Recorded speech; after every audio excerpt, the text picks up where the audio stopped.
எதுவுமே இல்ல சாப்பிட்ட. ஐ சங்கு சக்கரம். அப்பா அப்பா எனக்கு இந்த கம்மி மாத்தா பத்த வச்சு கொடுங்கப்பா. ஏன்டா பட்டாசுலாம் இப்பயே வெடிச்சு காலி பண்ற? தீபாவளிக்கு வெடிக்கலாம் வை. அப்பா எனக்கு கிச்சன்ல ஒரு சங்கு சக்கரம் கிடைச்சதுப்பா, அதுக்கு தான்ப்பா. சரி குடு. இந்தா.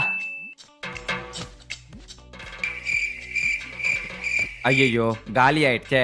பா அப்பா அப்பா அந்த சங்கு சக்கரம் பத்தலப்பா, இன்னொன்னு பத்த வச்சு கொடுங்கப்பா. குடு. இந்தா கரெக்டா இந்த முனையில வை. சரிப்பா. இதுவும் பத்தலையே பா, அதுவும் பத்தலப்பா. குடு, நானே பத்த வைக்கிறேன். ஒரு சங்கு சக்கரம் பத்த வைக்கிறதா இதானே? ஆமாப்பா. இது சங்கு சக்கரம் இல்லடா, உங்க அம்மா தீபாவளிக்கு சுட்ட முறுக்குடா. நல்ல வேலை உங்க அம்மா பார்க்கல.